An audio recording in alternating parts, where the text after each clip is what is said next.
All right, guys, we live, man. This is our very first show. We're going to have a discussion tonight with our brother, Djehuti, and he's going to go over a recent conversation or discussion that he had with some members of his church. So I'm glad everybody could be tuned in. Djehuti, you want to go ahead and introduce yourself, sir? Hotep family, it's Djehuti Maat. I want to thank everybody for tuning in. Sorry about the delay and the mishaps. Um, yeah, we just opening up a discussion on Kemet and the commonalities of the Bible in terms of the ideologies. I did a presentation a couple weeks back, and I just wanted to share with the community some of the discussions and the questions that happened after the presentation. Um, and I know this kind of thing don't really happen a lot, but before we get into it, just kind of if the other members on the panel want to introduce themselves and we can get it going.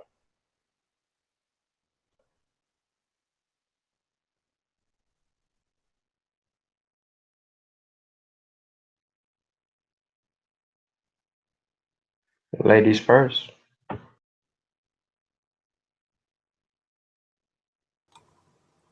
Hi, it's Annette Lisa.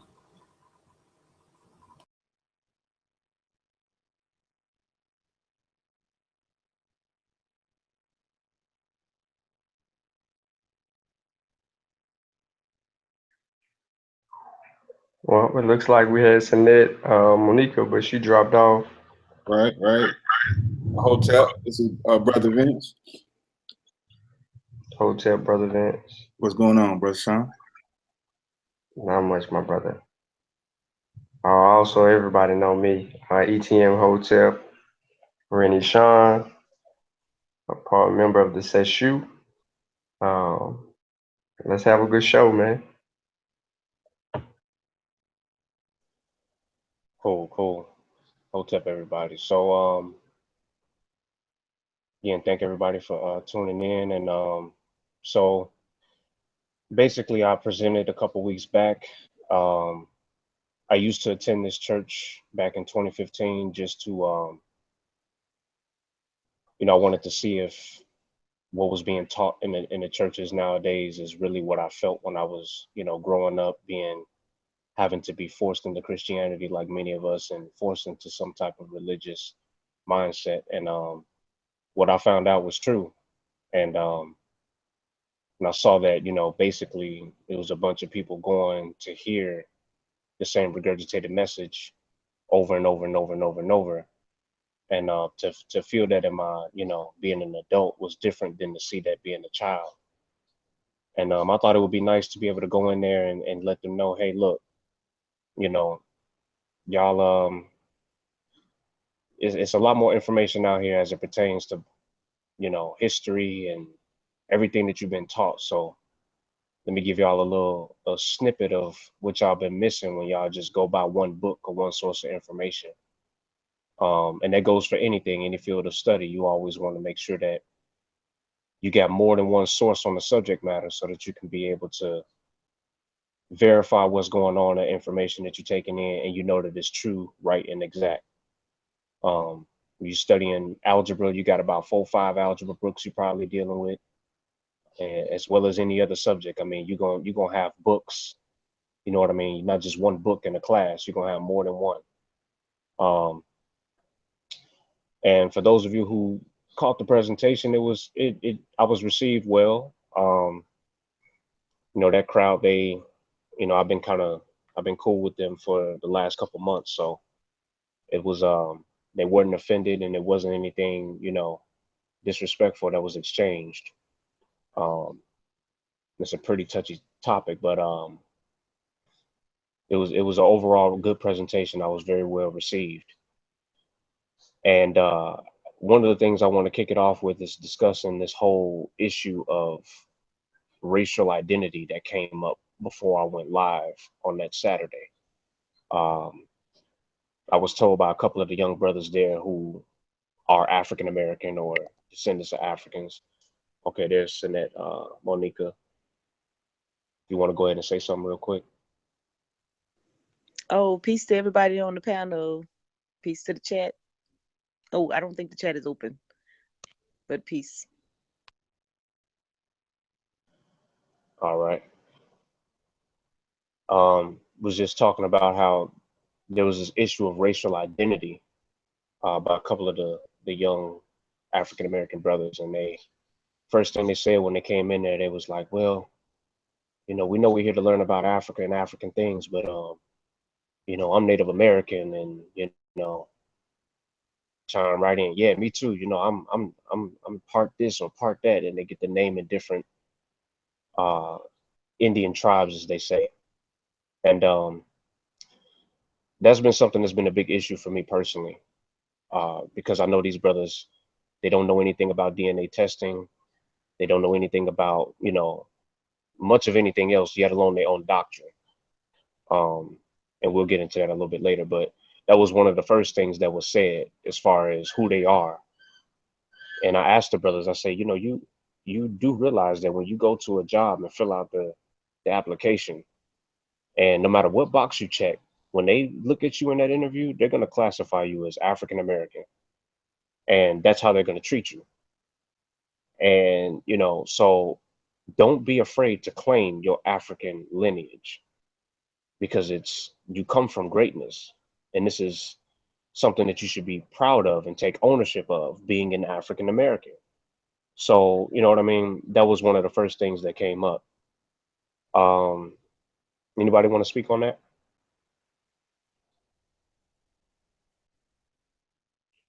Yeah, I want to ask you before you were engaged in any conversation. You said that you already knew them and that you grew up in the church, and you had this funny feeling.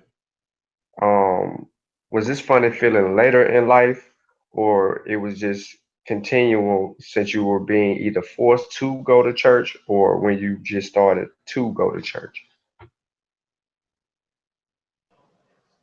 Good question. I'm kind of I've been labeled kind of as an odd person. I've always had this feeling trying to gravitate towards Africa myself. I mean, I always felt, even when I was, if you want to say believing when I was younger, because I'm a child, I don't know no better. But whenever I saw my first thing, anything of Africa or an African person, an African animal, I was just like, I want to learn more about who that is and where that comes from. And I knew that I was a black boy then. And so for me, it's always been this strong connection and gravitating towards who I am. Uh, and that's just what I felt before I even knew any type of information about anything. And what's funny is I grew up having to read the Bible and do book reports on the Bible. My mom would make me, go into the book of Job and read a few chapters after my regular homework. And I would have to write a report on what I read. And I would have to tell her who was in that chapter, what they did, why they did it, and the whole 9 yards.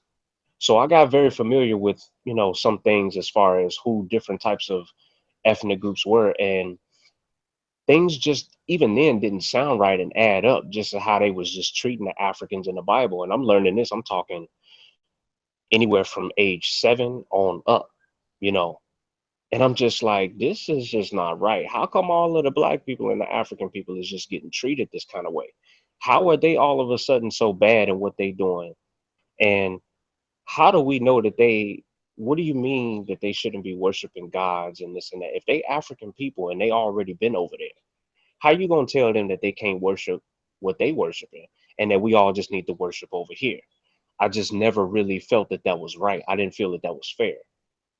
So, and Rock of Ages Baptist Church is in the name, it's a Baptist church, and you know, for those who aren't familiar, Baptist, that denomination, they're very very close-minded, and then they really don't get into the scholarship in terms of biblically speaking either. Like, it's really not a whole lot of good information you're going to get.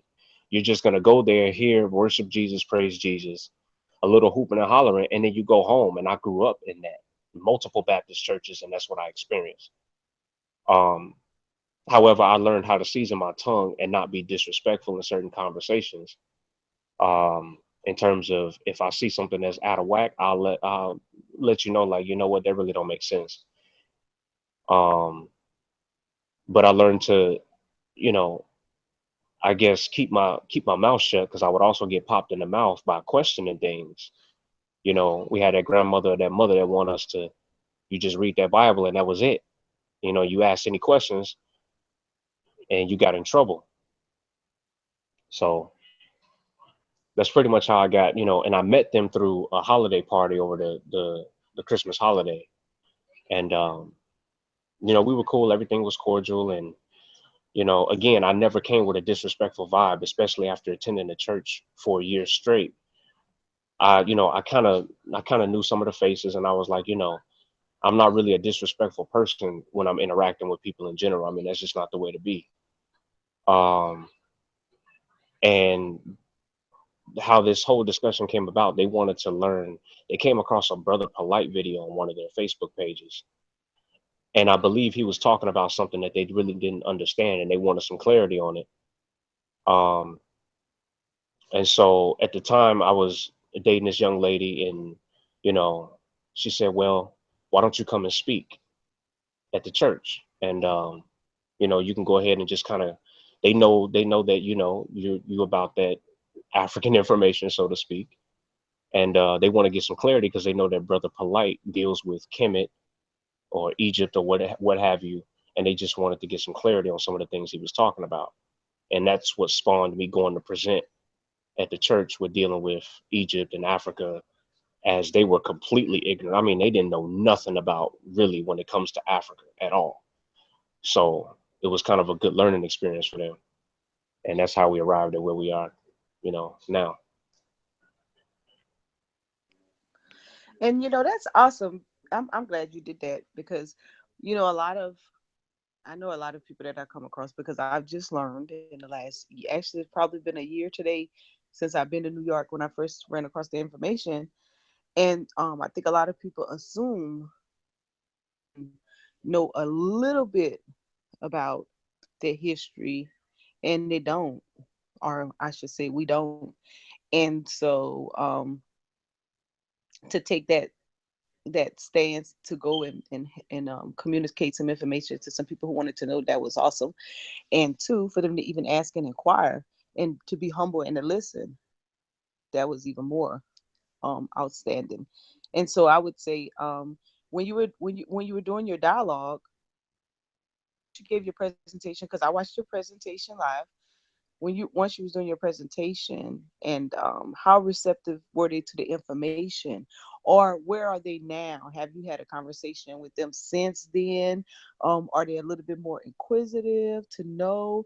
Because when you think in terms of, well, when I think in terms of identifying with the roots of Africa, I sit back and think about how much they really stripped our culture from our whole mental psyche. Like the average person you walk by don't get it, or they can't connect, or they have a problem with connecting. Right, right, exactly. Yeah, they were pretty receptive. I mean, just like now, I mean, yourself, Sinette, Lisa, Saint Vincent, Saint Sean, you all are very respectful and poised individuals. So you have the art of listening and being able to take in information kind of already down pat. And this group of the young adult ministry at the church, they are very they're good students, if you will, in terms of, for the most part, they were sitting there watching, and they were really just absorbing and kind of blown away because I don't think they had really seen that much, that many images. I mean, when you get to looking up some of this stuff, and we all, throughout our day, we'll get online as we're all doing our research and we're going through information. I mean, I don't know about you all, but I just get blown away by the artistry of looking at not only glyphs from Kemet, but just different, just observing nature itself. I mean, you just get to looking up nature photos and you just get blown away. And this is the type of stuff that they're not used to. So to see that kind of stuff, they had no other choice but to just sit there and be awestruck, because they're not used to even resting their eyes upon such imagery. And then when you go and show them that you have an entire language, right, that is pictographic images, and then within that you have different types of, logographic and things like that, they're just sitting there. And some of them were looking at the books that I was passing out and passing around, and they're just sitting there like, how do you even take out the time to even be able to understand this stuff? And like I said, it's because the same things that were taught to me when I was younger, whether they were forced down my throat or not, I find the same things, such as in the structure, the maxims of Ptah, the 42 declarations of Maat, or the 10 virtues of Maat. And I find the same instructions. And then I'm watching these Google Hangouts and I'm seeing the same character that is exemplified by these individuals who's telling me to read these books and is writing these books that I'm buying and supporting. When I walk into a room full of people who believe, think, and operate differently, I know how to, present the information in a disrespectful way. And then it also helps to be in the front of a crowd of people who aren't a bunch of, closed-minded, or I guess, less poised individuals, for lack of a better term, to be able to sit and listen to different information, especially when it comes to religious topic. But I think that they were very open because I was bringing out the commonalities, which is kind of what I wanted to open this discussion up about, showing them how you understand that how you came after the fact. Like, ain't nothing that y'all being taught is something new. Like, everything that y'all being taught, we already got that. We got the whole idea of any type of holy trinity, any type of being of good character. Man, we've been having that for thousands of years. So I wanted to show them that, they had a misconception about that because they saw that Brother Polite video. And so one of the discussions and questions they brought up was the whole thing about Hotep. And, that opens up a whole can of worms, because it's like, you say that and they be like, oh, you one of them Hotep Negroes. And it's just like, okay, I'll excuse that because I know you're ignorant, but let me break it down for you. Let me show you what you're talking about. So yeah, they were pretty receptive.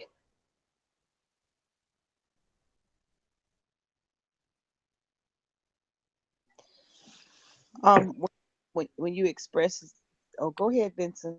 Go ahead. No, go ahead. Oh no, I was just gonna ask. You may mention that you shared with them the information that came prior to you and now. Um, like what when you made okay, so when one asks, how do you sit down and study? I know when I first came across the information, I flew to New York because that's the individuals who were speaking about it, and I was looking for, like where do you start? There got to be some beginner's manual out here somewhere, so you kind of take it slow.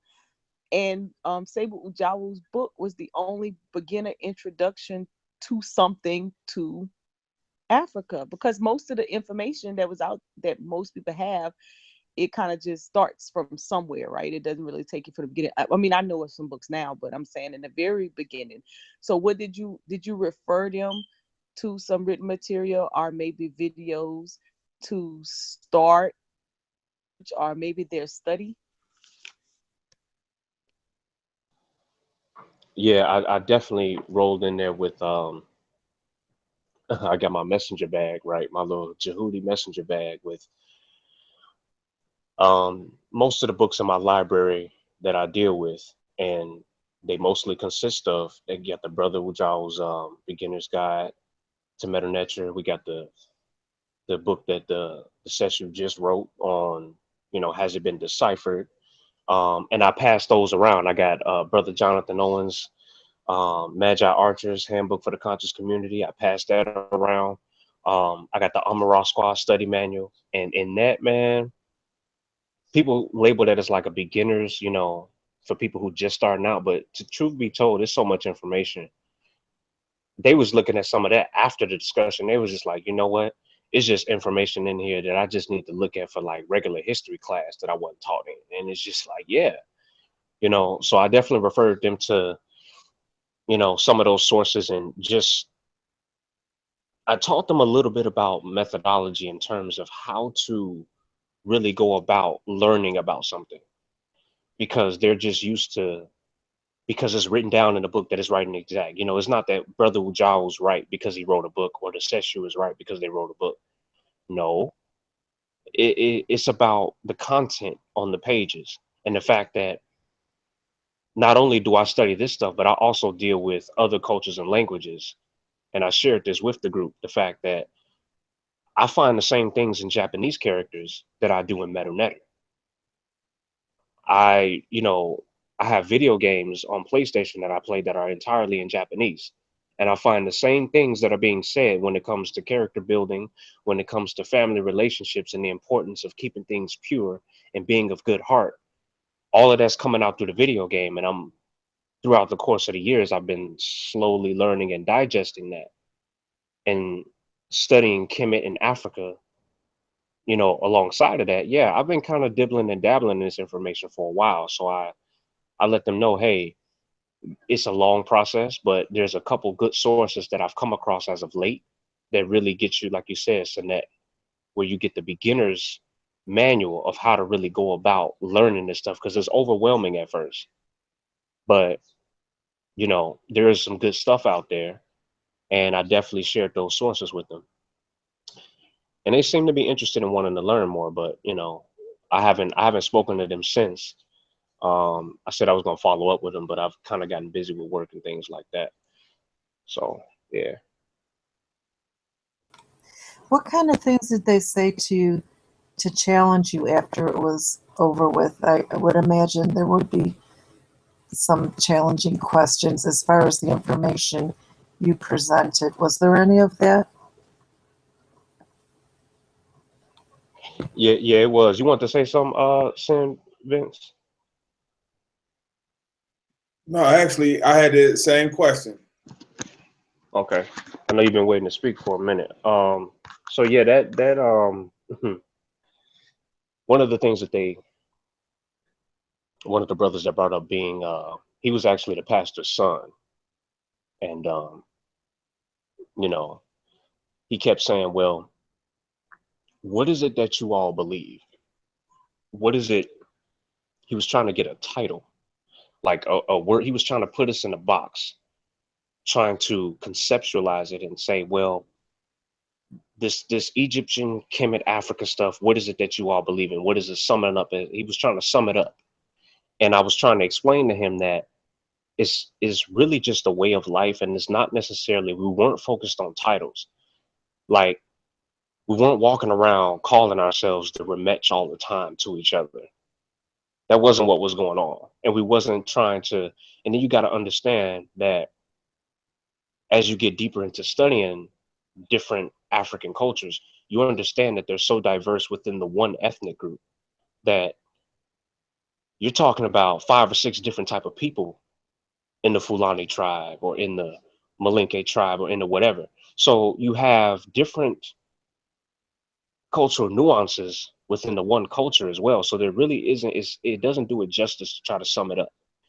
And it's not like something you can just say, okay, well, you do this over here and then we believe in Christianity. Not necessarily. Um, yes, Christianity is a different thing, and it's done some damage to say the least. But we're more about, this is actual life that we're following. We're following nature's law of reciprocity. So if you really want to sum it up, we're just following that natural law of reciprocity, which is what Maat is. You know, just a natural order of things. You breathing in air and then you're going to exhale carbon dioxide.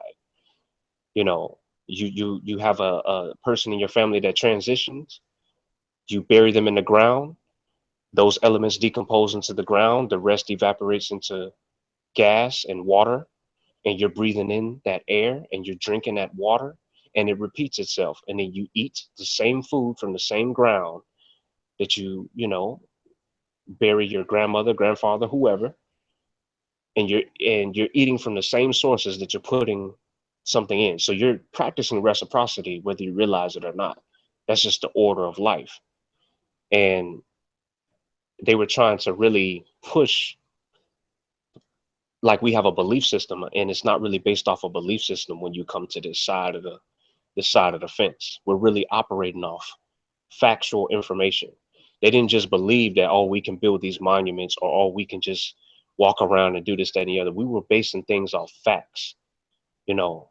And that was one of those points I had to really reiterate to them throughout the discussion, that it's not necessarily belief, because they kept asking about beliefs. It's not our beliefs, because we're really not operating off beliefs when we have a jed pillar that's depicting the backbone and the different vertebrae. And it's not about a belief at that point, because now we're talking about dissecting the human and trying to figure out if he has some complications, what was wrong with him. So if we're looking at his backbone and we see a herniated disc, before we know the word herniated, we see something wrong with the disc. And so we figure out that based on the other backbone that we took apart, this one looks straight and then this one doesn't. So we figure out the different problems. That's not belief. That's dealing with methodology on how to find out what's going on with a person's back or what happened to their back. You know what I'm saying? So I kind of had to reiterate that to them, that we're really scientists, doctors, and biologists and things of that sort. And those people in the world today really don't operate too much on belief, because if they do, many more of us will probably not make it when we have to put our lives in their hands. And so when you take in terms of the Bible, um, did you listen to the African spirituality show that was on Dr. Mayat on Wednesday? I didn't catch that one. I was intending You didn't? to. Okay. On that, when I listened to the information that was given on that show, and I um doing a comparison of the Bible and African spirituality. Did y'all touch on any of that? Did anybody ask that type of question? Like, what's the difference? What is the compare and contrast of African spirituality and what Bible um, demonstrates as spirituality? Um, I tried to navigate my discussion to to tiptoe lightly around that subject. We kind of touched on it a little bit because of the questions they were asking.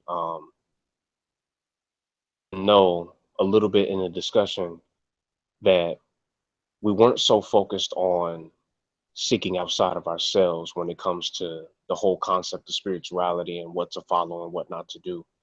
It was more about these were aspects within ourselves and what we find in African spirituality. If I'm wrong, please correct me. That it's not about what's without, it's about what's within.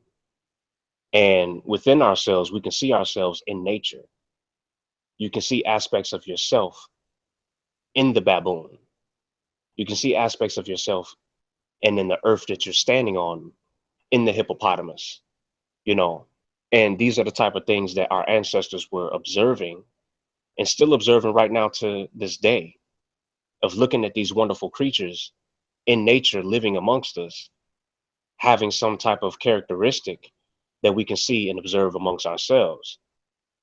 And I think that's a very big difference when it comes to looking in a book like the Bible, where you're always taught to, you can do nothing without Christ. You can do nothing without God. You could do nothing without, his mercy. And it's like you automatically assign a gender, and then you automatically render me powerless, and then you automatically render me flawed. And that's just very different when it comes to the African mindset. I find that very contradictory to the African spiritual systems.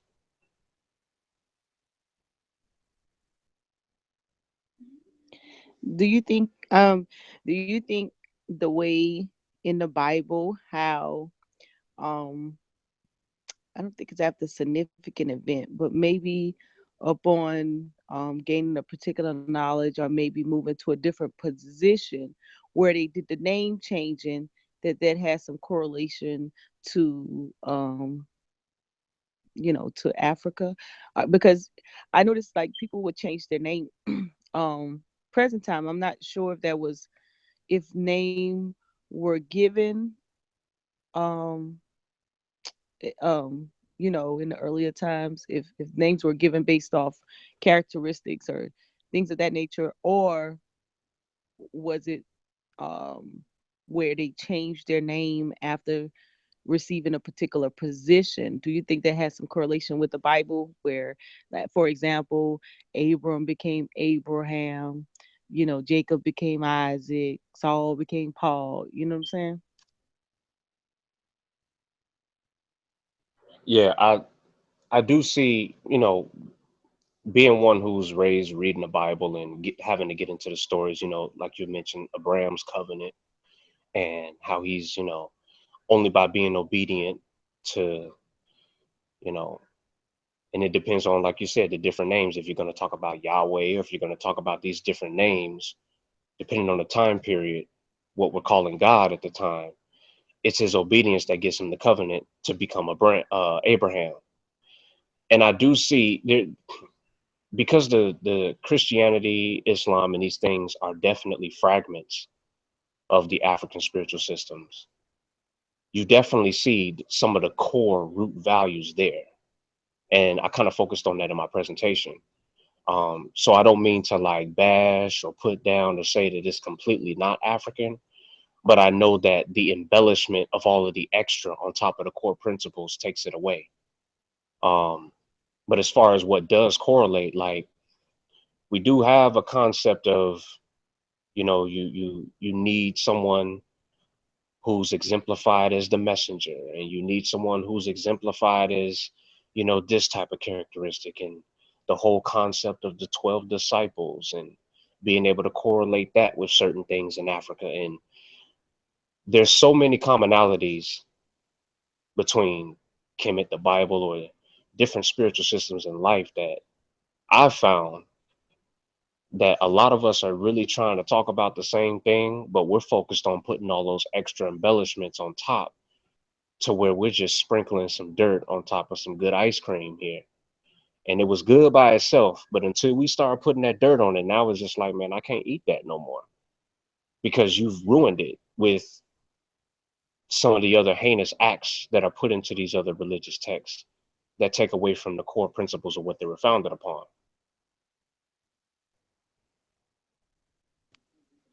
Did y'all touch anything on women, um, like the role of women in the Bible, and you know how and compare that to how women were treated in, let's say, for example, Kemet, ancient Kemet, or any of uh the different tribes of Africa?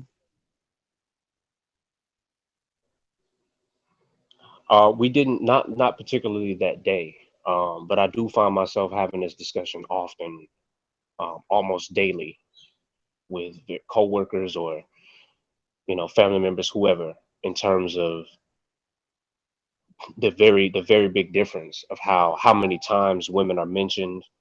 The fact that you don't really find women angels in the Bible.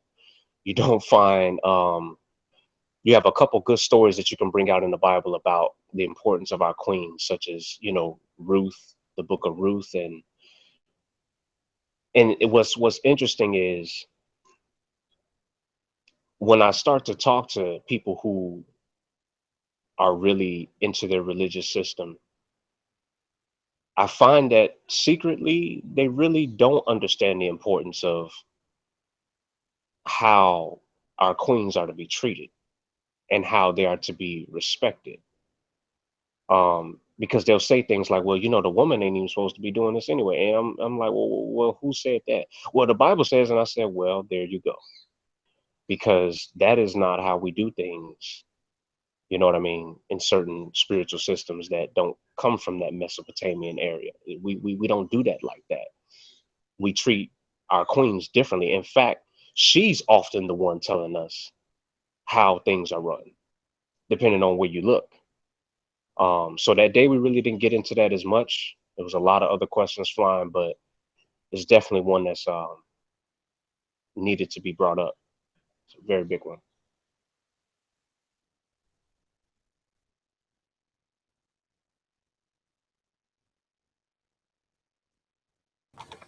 I have another question. I have another question for you. Because you were talking about um, discussion on beliefs. So going back to that, um, did you find that, because this is something I found often, is that people don't really see a difference between being religious and being spiritual? And did you come across some of that? Um, that they kind of understood what that difference was, or that they were not getting that there is a difference between the two? Yeah, there was a lot of confusion about that. I'm glad you brought that up as well. um, like I said, the pastor's son kept asking me about in terms of putting us in a box, and I was trying to explain to him that it's not. Well, if we want to define religion, a supreme commitment or a supreme rebinding to retie, to reach back, to get to something, to Sankofa. You're ultimately trying to reach back to grasp something that was much more pure and much more conducive to life versus to what you have today. And on one end, we can all be religious in some aspects, but in terms of how religion is viewed today with the definition that most people have in their mind, they're definitely not understanding religion from the standpoint that many people will understand, that who are intelligent, did the etymological roots on the word, and who understand the difference. For Africans, spirituality is very much a different concept than what people of today think it is. You have simply your way of life, simply respecting nature, simply the breath, the breath of life, and respecting that. And that becomes your culture, that becomes the way you operate, because to not respect life meant that you probably didn't eat that night. It meant that you probably got left behind when it was time to go back to the village from the hunters and gatherers. And so if you don't respect your village and you don't respect the people amongst you because you're so focused on your one thing, is what I find many people who are overly religious do. They only concerned with Jesus and they want to throw Jesus down your throat in every conversation. Well, you can't be so concerned with pushing your agenda when you have other people who are different. And for me, spirituality pushes more of a sense of recognizing that there's differences in the world, and you have to be able to operate amongst those differences in a respectful manner, because there's always going to be people who think differently. There's always going to be different options and routes that other people are going to take. And you're going to have to interact with these people. You're going to have to make a living. You're going to have to operate and make friends. And you're going to have to be amongst people who think differently. And with that, I don't think that many of them, talking about the members of the group, they're not really understanding life from that perspective, because they really are focused on just reading from one book, and that is the Bible. So they really don't get a sense of what spirituality really means, because they're looking at spirituality in the context of the Bible. And then they were confusing the two, thinking that people who read hieroglyphs or people who subscribe to following the ways of ancient Egypt or Kemet, however they want to call it, they think that we're operating off a religious system. And I'd like someone else to be able to kind of talk about that and speak on that. What is your take on that? Are we really operating off a religious system, or are we operating off of a spiritual system?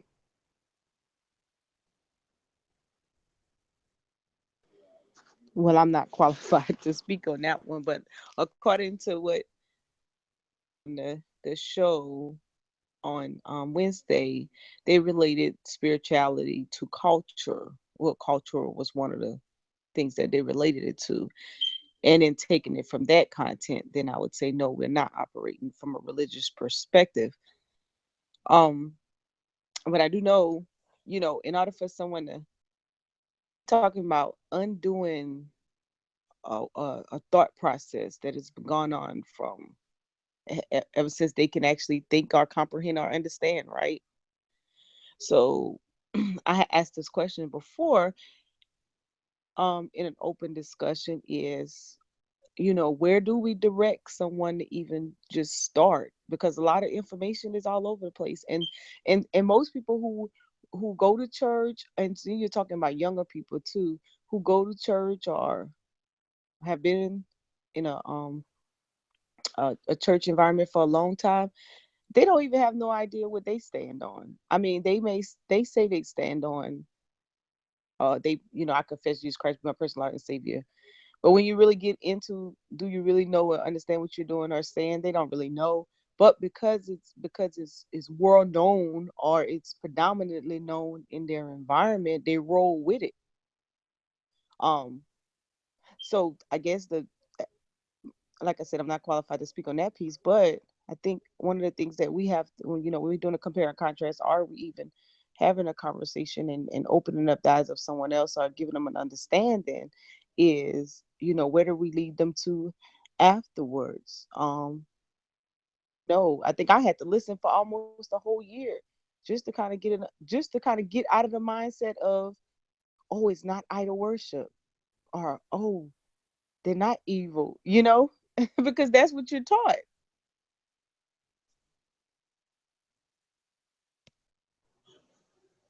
Right, right. Exactly. And that's what my mother kind of, I, I think all that provides, I'm gonna put it that way, the force, whatever you want to call it, for number one, being brought into the world, but also for her. In one aspect, she kind of pushed me to, she really wanted me to get rooted and grounded and stick with what she gave me. But then she did also push me to understand that, that there's different people in the world, and that there's different ways of thinking. And not everybody that you meet gonna believe in Jesus. Not everybody that you meet gonna, go left or go right. They're gonna probably go forward or backwards or whatever the case is. And what one of the key things you spoke on was people not even understanding their own thing. They don't even know what direction they're going. They're just, and most people are just talking and they don't even realize what they're saying out of their mouths. Um, I mean, we use so many different figures of speech that are so disrespectful as it pertains to our queens or as it pertains to anybody. Like one of the things, the rule of thumb. When we say that, oh, well, the rule of thumb is, and for someone like me who's done the homework on that, that's an extremely disrespectful thing to say. You know, it comes from a time Yeah. where you, right, go ahead. No, I was agreeing. Yeah. Right, like it come, that's so disrespectful. And so I find myself, I've told my bosses, I've told coworkers, I don't care who you are.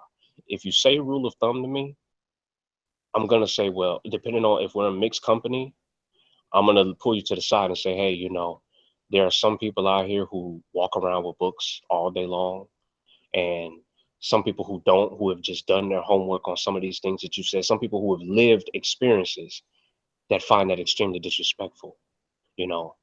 So we're gonna put that in the box of saying, Negroes and cracker and all those other type of disrespectful terms that can be, you can get fired for, or you can get whatever other type of, you know, being reprimanded for. And you just don't say those kind of things because it's disrespectful. And because people don't understand that, they don't take the time out to even have some Second Timothy 2:15 in their life, where you're studying and showing yourself approved of your own doctrine. I find that to be a very, very, very big problem, because we can't even defend our own, what we stand on, because we don't even take the time out. We go to church Sundays and then we post on social media the sermon, and then we go right back to work later on that afternoon or that next day. And then we turn around and we go to Bible study, and then we're back at church on Sunday. But in between those days, no one has picked up their Bible. It's dusty. They're using their Bible apps for the thing in church, and they can't even tell you, like, they don't even know that Jesus Christ was not born December 25th according to the narrative. That's when he's celebrated, but he was not born, according to the Bible, that far into the year. You know what I'm saying? And when you don't know those type of things, I call them the prerequisites of the doctrine. You got to be able to go in there and talk about the discrepancy of the Jesus Christ and when he was born. You got to talk about the discrepancy of when he quote unquote died and was buried, and the issue of, well, how many days was he dead before he rose again? Was it really 3? Or how many, you know, not even be able to touch on those subjects because the person just doesn't even know, but they're claiming Christianity, you know. So I just find that to be very problematic, you know, because you have to find some type of grounds where we're actually rooting ourselves in the doctrine that we say we subscribe to. I'm not going to put a tattoo of Djehuti on my arm without knowing who, where, what, when, and why, how Djehuti is. Why is the ibis bird anthropomorphized with articulate thought and being proper and being, you know what I mean, writing and things like that? Why is the baboon depicted with being, you know what I mean, an innate curiosity to find out information? If you sit and study baboons, and if you know anything about baboons, you know that they're very curious creatures. They want to know things, and they have a lot of information, and they're very social creatures. They communicate and they travel and stick together, up to hundreds of them together. They groom each other, they take care of each other, and it's a one for all and all for one. And understanding nature in this way really gives us a sense of African spirituality. But you don't get that because people are just, oh, well, you just one of them Hotep Negroes, huh? You know? Do you get, or have you, do you find that your pastor or maybe pastors that you've come across know the information that you know, and they choose to still speak on, you know, the Bible in which they present it? Do you find that? Because we've come across pastors and they'll say, yeah, I know, but yes, I know, but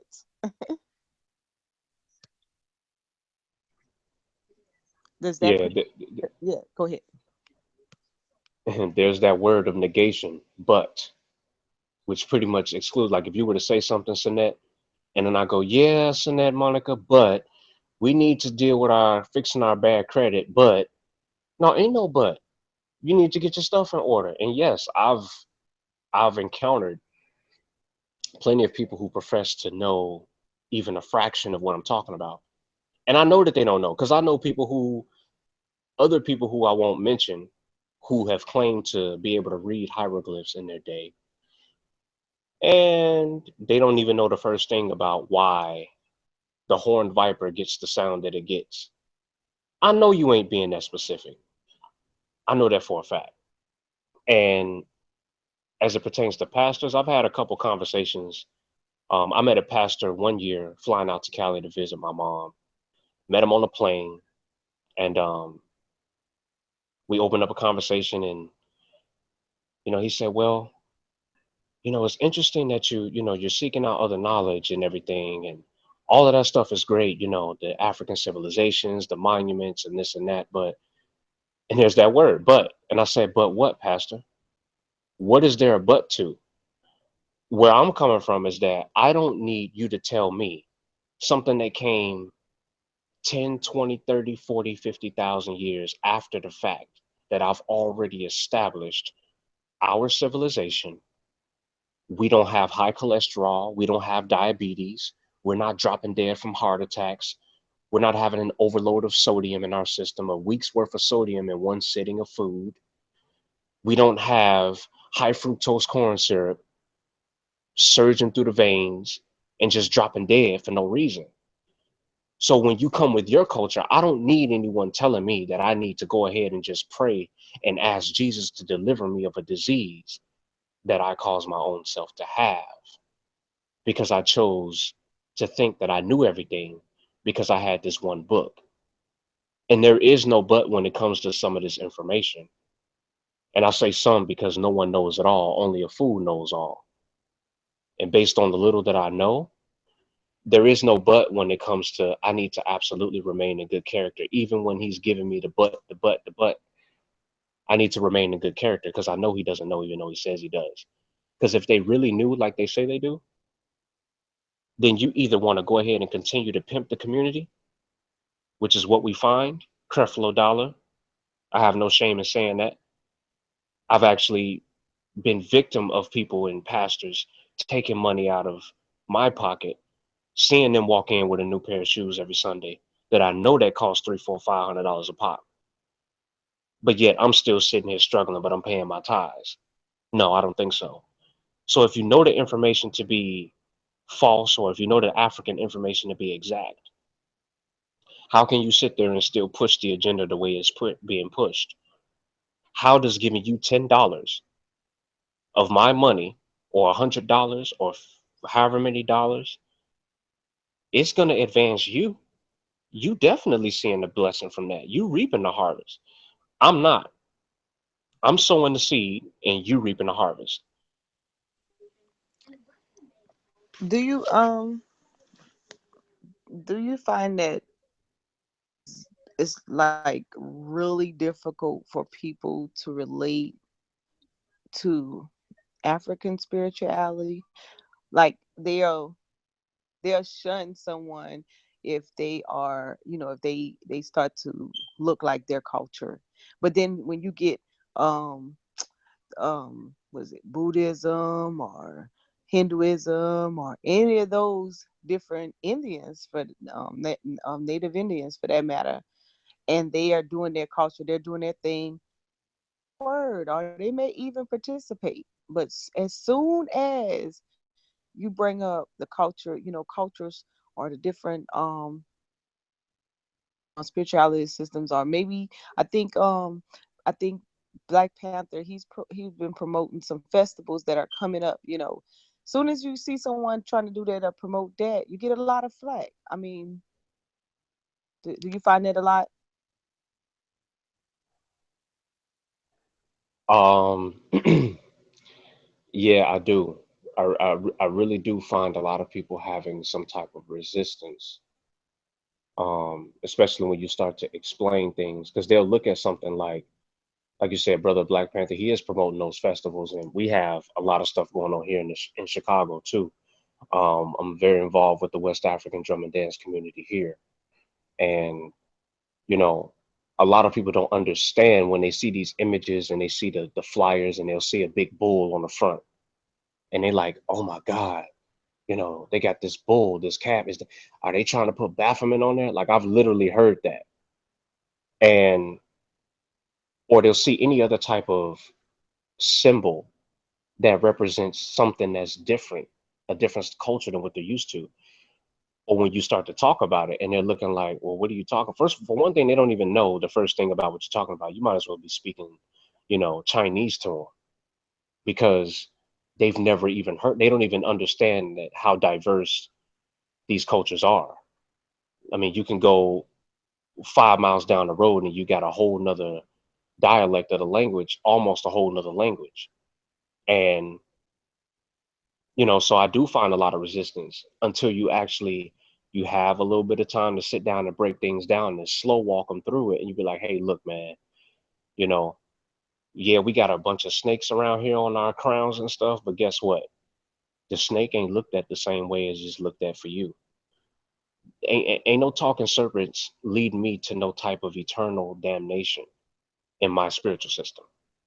And when you talk to these people, they're really pushing it. They're like, no, you got a serpent, then you some type of snake type of dude. And really, I'm a snake dude, but I'm giving you a ride home from work.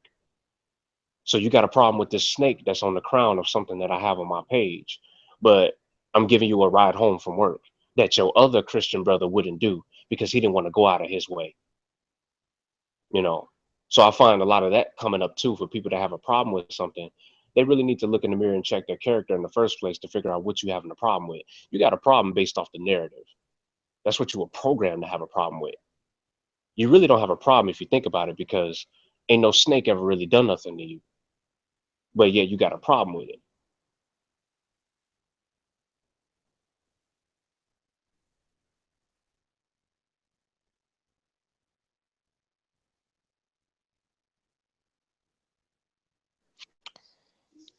Um, when you speak in terms of the writing system, I don't think I heard someone say the other day. They said, "Well, if you're gonna, oh, I think it was Sabu Ujao. It was in our after party chat, and he said, if you're gonna follow the Bible, then you should probably learn how of Greek or Hebrew or something of that nature." And it's funny how already probably of the people who follow the Bible don't know Greek or Hebrew. Did they ask anything? Did you speak anything in that conversation about the language? I know you showed. You talked about the glyphs and them wooing and wowing about the glyphs, but did anyone ask, or did you ask, like, did they even know what language the first Bible was even written in? Yeah, language definitely came up. Because they asked me, Brother Ujal's book, they was like, what does this say? The just off the first thing, and they see they see pictures and then they see it, and I'm like, look, what I did ask them, what is the language of the Bible that you read today? And they said, well, we're reading in English and we're speaking English. I said, right. I said, now how many different Bibles do we have, and how many different languages was the Bible written in? It's like, oh well, obviously we got the Hebrew and we got and I said the Greek. They're like, oh yeah, right, the Greek. And I said, now you do realize that number one, we're all communicating with the English language right now. So we're all relying on an English interpretation of what's being said in all of these texts until we pick up a book on a subject that teaches us how to learn the language. So if you're going to read the Bible, you're going to have to start dealing with Hebrew. You're going to have to start dealing with some Greek. You want to start dealing with some of these other languages that a more original message was put forth. Then by the time you get to English, it's so recent on a chronological timeline that you just like, man, that happened yesterday. But I'm trying to go into something that happened 5 years ago, but I'm only looking at information that allows me to look at yesterday because I'm only speaking English. And when you only speak one language, in the beginning, it was the Elohim, not God. That's not what it says in Hebrew. You know, it's the Elohim. And then you break that down. And what does that mean? Sons of El, or the rulers, or the judges, or whatever, whatever that the strong says at that particular time for that time period. And most of them didn't, most of them are monolingual speakers. Um, they only speak English, and they barely speak good English because they don't really have a broad vocabulary in that language. They don't really understand much of what they need to understand in terms of their own language. And most of us don't. I mean, how many different grammatical rules do we really memorize about English? You know? I before E except after C. Right. And Brother Wujal was good for explaining that kind of stuff. I mean, he go in on in the linguistics, and Brother Asara Motep, and you know, and so when you're talking to people who really don't deal with an in-depth portion of the subject, it limits the conversation because I knew that they couldn't really tap into that. They're like, oh, all right, well, and they would only reference the King James version at that. It's like, man, dude, like, don't you, even within English, you got other different versions of the Bible that you could deal with. So you've been reading that one version of the Bible for the last 26 years of your life. How's that working out for you? It doesn't. It really doesn't. You need more information because information always changes and updates. And being a monolingual speaker, you don't really get that. You kind of stuck. Did y'all get into? Did they ask about what's the difference between the Ankh and the cross? Good one. We actually surprisingly didn't touch on that. Um, I kind of wanted to, but I knew it was only so much I would be able to talk about that first time. I do plan on going back, but yeah, that's a real good one. I know. I saw him attempt. Uh, I think it was Saturday. No, it was Friday. Friday evening. He a YouTube live on it on, and the unk was one of the topics of discussion. And it was very interesting because every time I've heard the we know it represents life, but related to male, female, you know, um, body parts. And then when he broke it down in the manner that he did, I was like, oh my God, people are gonna leave me astray. Because it was just different. So if y'all have not watched that video on what the meaning of the Ankh is, it's definitely worth watching. Because I've heard man, woman, and child, you know, um, all kinds of stuff. Really, You hear head, shoulders, and body. It's yeah. a Go ahead, Sean. it's a lot of interpretations of that. So I would encourage anyone to watch that particular show because it goes in depth. A lot of brothers in the set shoot. I think I did a post one day on Facebook about the and a lot of brothers was like, "Well, you want to look at this information from this perspective," and they open your eyes to it because it's a lot of misguidance. A lot of that stuff is feel good rhetoric. It's things that we tend to be entertained by, and and we take in that misconception because it's what we remember, or it triggers this certain sensation or feeling or emotional feeling in our body that we cling to. So people play on other people's emotion. It's just like a preacher. So, that's why in this information age, we have to be literate students and all kind of anything else we want to add in there. We have to get that information, learn to discern it, break it down, and find the facts behind this information. Kofi is a big believer that uh, there's no bad book. So he will, he pull the information out of the book. He know what's good in the book, what's bad in the book, or some things that may be in question. And that's what we got to do with this information is we got to go and get the good, separate the good from the bad, and they say don't throw the baby out with the bathwater, right? Satan says that 1,000 times a day.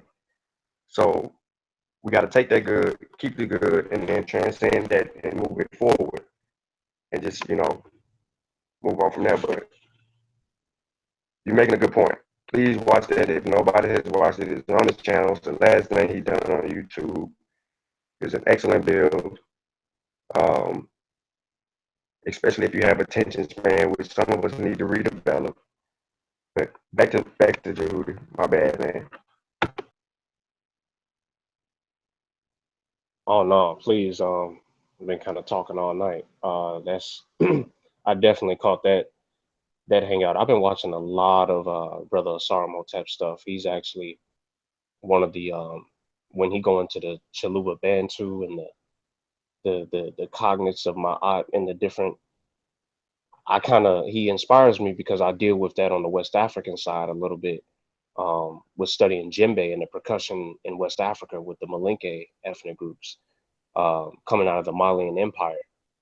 And I'm noticing the same things that the brother's bringing out in his presentation on dealing with, the Bantu languages and what we call Medu Neter. I'm like, man, I'm looking at that over here with these drums and things that I'm playing. I mean, the different African grandmasters that we're studying from and we're bringing in town and we're taking classes from and they're explaining their spiritual systems. And I'm like, man, it gets real deep because you really don't understand there's a sense of unity even amongst the African spiritual systems. that you really don't get in a lot of other areas of life. Whereas someone over there in West Africa is maybe they're Malinke, but then someone from Zimbabwe, they may have a completely different name for something, or what we may perceive to be different until we do the linguistic study. And it's all related and it all ties together. Um, and that Unc thing, man, he gets deep with it, just putting to rest some of the things that is said. And just because it looks like something is one thing if you want to say this is my interpretation of today, what the Ankh means. But it's another thing to say that this is what the ancient Egyptians or the Remech or the people of Kemet was saying that it was. Because if you don't understand the glyphs, if you don't read the signs, you can't make a claim to say that this is what they were talking about just because it looks like that. And that goes for anything. I can't just like I don't read Hebrew. I don't know Hebrew like that. So I'm not gonna sit here and say, well, that ain't what Strong's Concordance is talking about. I don't know. I don't know what the Torah says because I don't read Hebrew.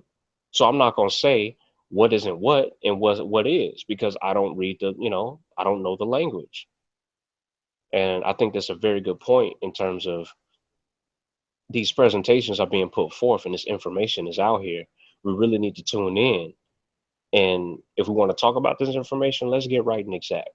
Let's not just because it looks like something or because it sounds good and feels good that we're going to assert our beliefs on our ancestors and what they were teaching. Make a distinction between your opinion and what's fact. Do you so if it appears to me that if well definitely if you study it, but then if you actually if you think in terms of people who have come over, like those who grew up in a diaspora versus those who grew up of the land, the thought process, the perspective on how to go about surviving in life, like it's almost very easy for them to do or, or group builds. And for example, I was getting my hair braided in a shop, and it was all family.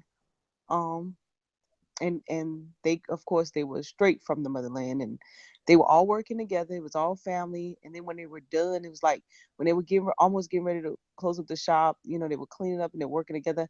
They all, well, I guess the elder of the group or the older of the group kicked off a song or a chant, so to speak. It was like a cadence, and then they would all chime in until it was like all done. And um I was just looking, like, I just thought it was so cool. And one of the girls, she was like, they're blessing the shop, like they're blessing the shop. um that's part of their culture. That's how they do. And then I think of terms of like those of us who grew up in the diaspora, how it's so much division. It's hard to get us to work together. Or I mean, we could go just as, I mean, if you just think about how our perception of just get a job, right? And if you think in terms of the Bible, people just say, well, just pray about it. Oh, God will make a way. Um, or if He wanted you to have it, you'll get it.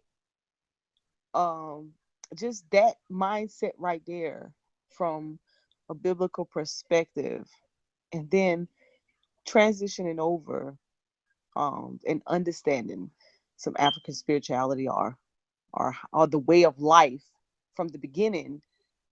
Are we being deprived? Or our people being deprived? Because it teaches you, I think that studying an ancient culture teaches you accountability, responsibility, how to stand on your own, how to work together, and how to build, and how to gather.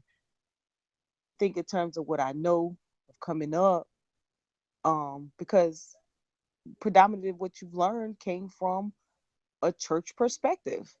And so a lot of it was just, you go and you worship on Bible study or Sunday school or Sunday morning, and then the rest of it you was just supposed to rely on the system, so to speak, or a job or someone giving you one. And then, oh God forbid, if you went out and tried to get something on your own or you asked for any type of support, it's like the no, I got to get, my support has to go to the church. It was like, where's the independence from that? Did you get a chance to speak in reference to that, on how how you just basically taught, or your perspective is just different on how to survive or take care of your family?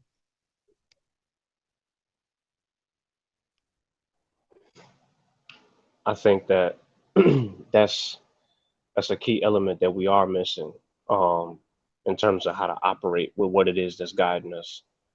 How are we providing for ourselves and our family, no matter what we believe in? Because you do have people who are Christian, Muslim, whatever, and their families eating, their families having a roof over, their head, and they're buying clothes for their babies, and they're making sure they get to school and all of that.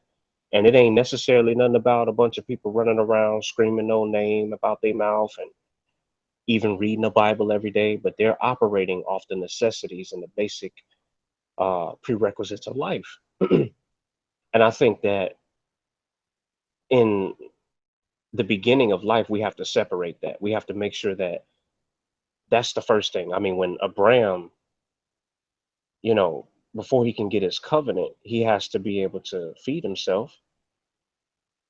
Before we can be obedient to anything, we got to be able to make sure that we living. We gotta eat and drink water. And before we receive any instructions from any so-called or not so-called God or anything, you ain't doing nothing without food and water. Period. No matter where you are, what you believing in, what you talking about. If it ain't teaching food and water somewhere in there, and it ain't talking about waiting for nobody to come down and multiply and turn water into something, turn dust into water, water into wine. No, no, no, no, no. I'm talking about just like we sitting here breathing. Yeah, you need to actually physical, tangible thing that's actually going to work. And that is a big problem where most of us are just, we get so focused on the just believe and it's just going to happen. No, because in order for prayer or anything to work, it takes action on the feel good spirituality aspect, and we're not focused on the actions behind it. It takes action to make something happen. And then you just sitting there, oh Lord, well, why don't you go ahead and bless me with this job, Lord. I really need this. And you be sitting there like, really, you really finna sit here and pray for the next 30 minutes like that? And I've been sitting in church with these people all my life. And not saying that everyone who goes to church does this, not saying that everyone who's quote unquote religious does this, but there's a vast majority of the people who sit in there not putting actions behind it because either they don't know how or they just focused on the feel good with no accountability, you know. Do you think that the design of the biblical tabernacle is a design from ancient time? Do you think that it has some type of correlation between an initiation, I mean a system, or what I want to say? You know how, well, I hear a lot of people talk about rites of passages, right? And I hear a lot of people talk about initiation systems, and that it would help at something of that sort, or we started to um, organize something of that sort. And I think when I think of that, I think in terms of tabernacle in the Bible, from the perspective of the outer court, the inner court, and the holiness of holiness, right? Of being able to, just the idea behind it, and how the high priest at that time, when they were preparing and going forth, um before, or being prepared to do something, or however they were connecting, right, with the high power at that time, because we're talking Old Testament. And then when I think in terms of sometimes when I hear African spirituality, I hear um certain rites of passages or how they went about doing things as far as leadership, I guess you can say, or maybe a hierarchy of respect. I'm not sure if you can speak to that or not, but I was I was thinking that, you know, the way some of the biblical design is when we talk in terms of structure, or maybe even how the church is designed, did that is does that come from any of the ancient systems, and that they just name it something different? Like, why is it so? I know it came. I know that, you know, that the information came from ancient times, and so I'm thinking that it's practical and it's useful, and it probably has some validity to it, and some people are able to work it because of the principles that were taken. I'm not sure how much of y'all got into, or if you did it all, or if you just want to speak on that right now. Does some, because you said you studied the Bible pretty young age and in detail, does some of the structure when it comes in terms of the building of the tabernacle or the church design and how they're structured, their hierarchy structure, does that some of that come from some of the ancient times and how it was structured?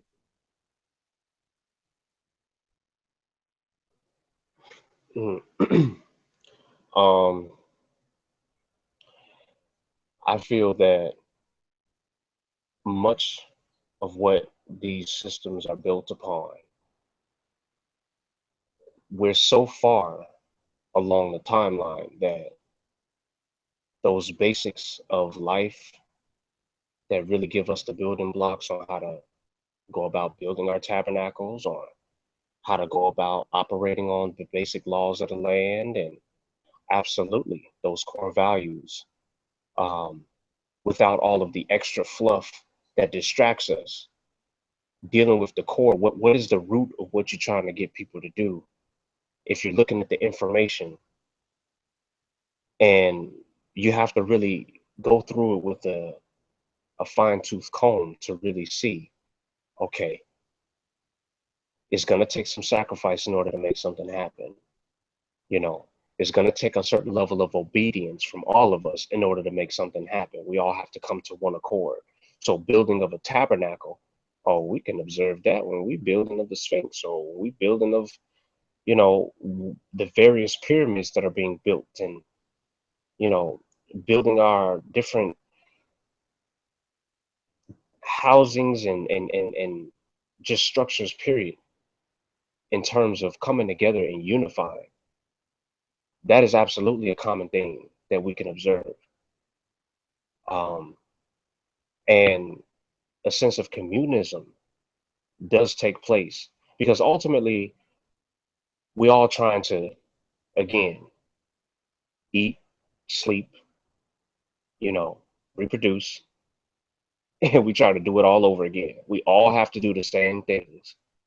We all bleed red, and we all have the same issues. If gravity stopped working on this planet, we got a problem.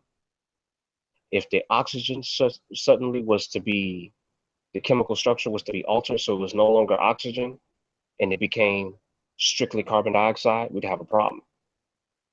And so when we unify on that level, yes, you have to look at what's being taught in the book. You have to look in the Quran. You have to look in the Bible. You have to look in the Purdam Haru. You have to look in these different things to see what is it that you're saying that I must follow in order to make things happen? And what are you saying that I shouldn't do? As in the maxims of Ptah. When dealing with a fool, I should probably remain silent. And it's easier said than done, but that's going to benefit me, because not all fights are things that I should be involved in. I shouldn't match his energy just because he's getting irate. But I think that we really need to examine those things, as I presented to that group, of there's a lot of differences, but most of us are only trying to function on those commonalities anyway, subconsciously. Most people ain't walking through the Bible looking at all these different things and what's right and wrong and this and that. They have their opinions, but most people are just operating day by day. They live working their jobs, spending time with their loved ones, and a lot of us are in relationships with people who probably are religious to some degree. And for me, it's not a problem because you say you're a Christian or you claim Christianity or whatever you claim it. Because I know that you're a human being at the end of the day, and I'm not gonna have nobody around me trying to say, well, just because you read hieroglyphs, I don't think that, you're a good person. That doesn't even make sense. Just because just because you say you're a Christian or you go to church, that means that, you subscribe to, hating me as a black man or whatever, or hating yourself as a black woman or whatever the case is. That don't even make sense to say that because most people aren't even thinking along those lines. They're just trying to follow the basics of life and really just trying to make it to next week because you know what I mean? We're not really studying the word like that. Yeah. So, what about resurrection? They probably not have got into this, but I'm gonna ask it because because I know in the Book of the Dead, well, where it talks about the resurrection and talks about, well, not the resurrection. I'm sorry. Yeah. No, not the resurrection. Well, yeah, I want to talk about that too, but not that part. But the first thing I want to talk about was um the book, the judgment scene where your heart get ways with the feather of Maat, and that versus the judgment scene of being judged, and the principle is pretty much the same. It's about what you've done, your good deeds of what you've done, right?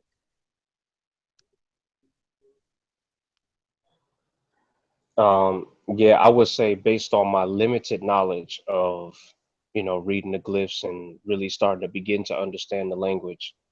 Um, and I could be wrong, but I would definitely say, based off of what it says, that, um, we notice in some scenes like you're literally reading the negative confessions that they're saying, I have not stolen or I have not done this and I have not done that. And yes, that's absolutely exactly what it's saying. Thou shalt not steal or thou shalt not, copulate thy neighbor's wife or husband. And yeah, so those are the things like I focus in my presentation where you absolutely focus on that. Because that's what it is, no matter what you say you believe in or operating on. You can't tell me you're gonna argue with not taking what's not yours, not being gluttonous, or I'm gonna go over here and do this. Now we all don't necessarily live by this and are perfect. I'm not gonna sit up here and act like I don't do nothing wrong, but the point is we that's the whole point, to try to strive to that, have something to strive to.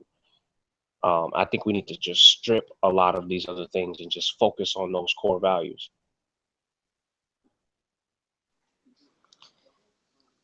So the first time I heard about the comparison of resurrection, I think it was a Dr. Ben video, and he broke it down. And I think Shaka and Dr. Ali Muhammad do a comparison contrast of Islam, Judaism, and Christianity. But when I heard the of course the resurrection breakdown by Dr. Ben, it was totally different than what the resurrection story is in the Bible. So I know that's a huge difference.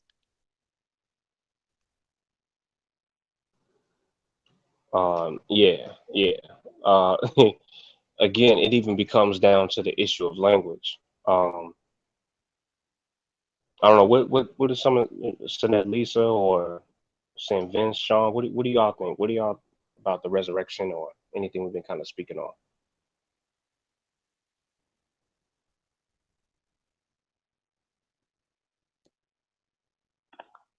About the resurrection.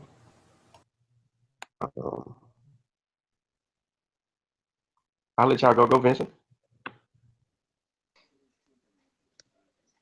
No, I mean this wasn't even really directly about the. Go ahead, man. Go ahead. Oh, you had a question. Now, as far as, well, you got to listen to the actual video of Dr. Ben teaching about the resurrection, and then you have to, because if we talk about it, you may miss his points in the direction of his teaching about the ancient image, and it's one to actually study from that particular concept, or you actually can sit down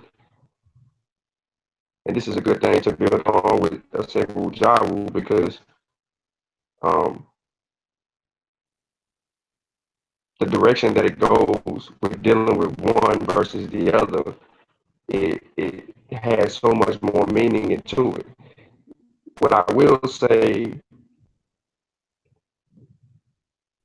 after reading the Amduwat,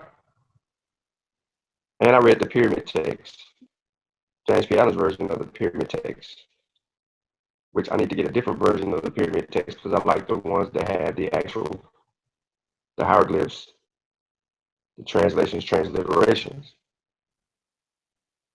So, I can kind of go in there and do my own work behind it, which is one project, but that's off subject.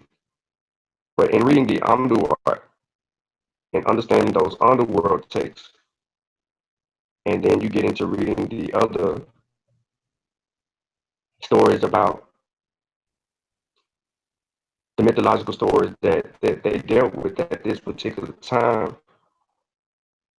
um, everybody's goal in life was to live better in death or in the afterlife. See, in other religions, that concept is, I'm going to die like in, Islam, I'm going to die and I'm going to have 70 virgins. Or in Christianity, is I'm going to get to the pearly gates and I'm going to see Jesus. And I'm going to walk the world. I'm going to walk around those streets paved in gold. You know what I mean? It's that. But no, the image is like, I'm going to live life good here so I can live great there and do all things. But then when you transform those storylines back into the mythological story under the concept and understanding, everybody's number one goal was to be a wazir. That can be, and that's not a title deemed for a man. That is a title deemed for a female and a male. Was a wazir, to be Osiris, and most people, you talked about this earlier, but I wanted to say this earlier, but that's why they call them the vegetation. They link it back toward vegetation in that storyline about Wasir. Um, and then there's a story about him being like the corn, dealing with corn or whatever.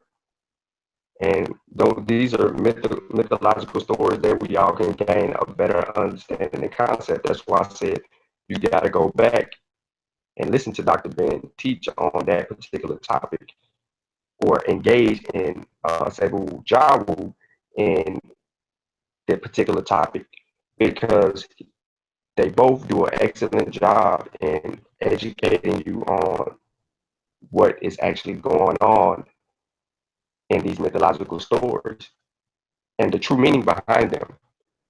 When you get these concepts in other religions, you miss the point. That's why a preacher would say, well, you will catch that on your way home. Well, on your way home, you think about eating, catching a football game or a basketball game, and relaxing. You're not thinking about nothing after what the pastor just said after the fact. It's not going to dawn on you. But see, in these stories, in these mythological stories that are told in ancient Kemet, they had more meaning for our lives that we're not pulling from. So, which ties back into your argument, you got to know the language. Which ties back into your argument, you got to know history. Which ties back into your argument, you got to study this, you got to study that to know. And that's really where everybody should be at. Like, I mean, the topic that you brought to the church is a great topic. Her question was a great question, and I don't want to take it too far, too much more further than that. But you really have to study Dr. Ben's lecture when he gets into that because it's good. It has nothing. It just makes all the other like the belief systems or whatever. It separates itself. And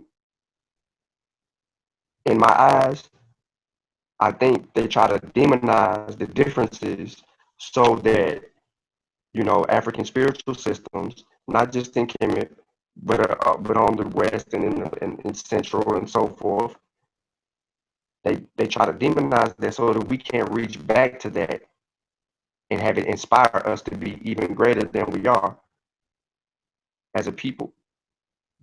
And our people got to realize that we need those spiritual systems more than we need to be practicing our oppressors' spiritual systems and belief systems. That's just my opinion. But study the two, get engaged with Sacred Wujawa in that conversation.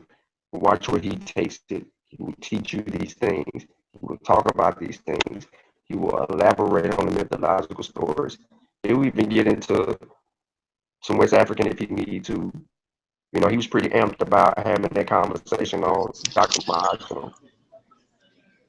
But yeah, man.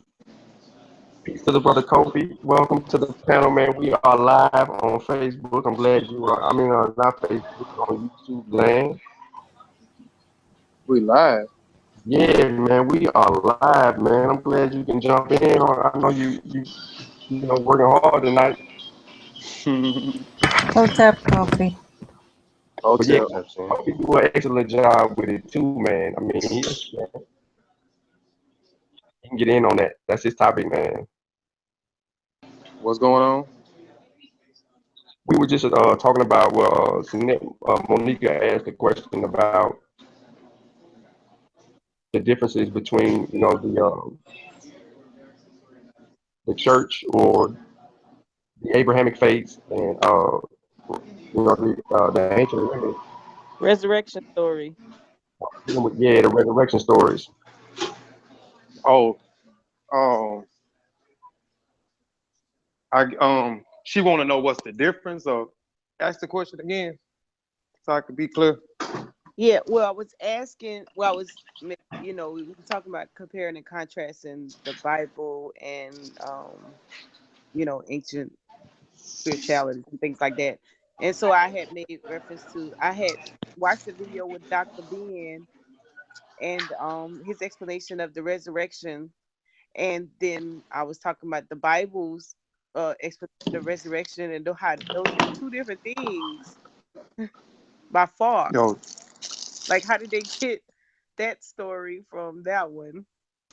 I mean, they well, the first story of well, that was many stories of resurrection before you even get to the biblical story. Whether you deal with Buddha, whether you deal with Krishna, Brahma, uh, all these individuals was the same story. They was messiahs or the anointed ones. They also had a resurrection story, but all those that resurrection story, it comes from one of the texts is dealing with Asa and his brother Satesh or Sateh. So that's where the resurrection story come in. We know the story deal with Satesh or Satek or Set wanted the wanted Wusir throne. So he did certain things, and put him in a box, cut him up 14 pieces, scattered his body, and then Set found his body, put him back together. She turned into a falcon or a hawk, um, and she sat on sat on him, and they had her rule through the magic of which that bird, that thing of her turning into a hawk. That's an old African story too. That's a whole other story of women having power. Um, they said that the women used the spirit of the bird in order to procreate. So procreate and do have certain types of power. So she turned into a hawk to procreate Haru. But the story of after she put him to pieces, he procreated, he resurrected, Haru resurrected, and he became the lord of the underworld or the Dua. So that's an old text that they got the resurrection story from. But they remixed it and put their own thing. The biblical story of Jesus. The Roman Church went against him, crucified him. He supposedly rose on 3 days, but if you do the mathematics on it, he did not raise on 3 days. If he died on a Friday and then rose Sunday morning, that's just common sense. But that's basically what they get, the way they drawing to their information is. I mean, most of the information that's dealing with the biblical text, dealing with Judaism, Christianity, Islam, or Mohammedanism before it was Islam. What it's dealing with Buddhism, what it's doing with Hinduism. All of them draw those stories from those ancient African texts. Some of them are similar, but then they remix it and kind of their own twist on it.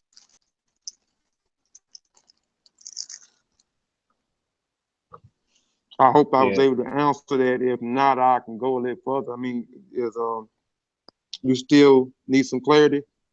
Oh no, I'm familiar with the story. I know we were doing, trying to do the similarity, compare and contrast the Bible with that. And I was just I was like, how did they get that biblical story from the ancient text? Because I know when I heard it, I was like, well, that, like, how did they remix that?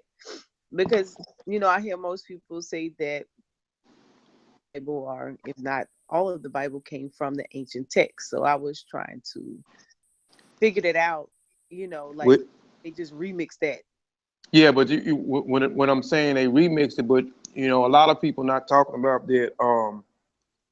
The people in what they call Memphis, Egypt today, which is Hekapatah, you had these are the individuals. If you study and you look at the Greek area, when you look at Alexander the Greek and Ptolemies, when they came into Kemet around 332 BCE, and then um, later, well, not but Greek, not Alexander the Greek. He wanted to be into the Amen priesthood, and he also called himself a priest of Amen. And there are evidence of we got evidence of him being rejected, a coin with him having the ram head. We know the ram, it deals with Amen, which is also dealing with the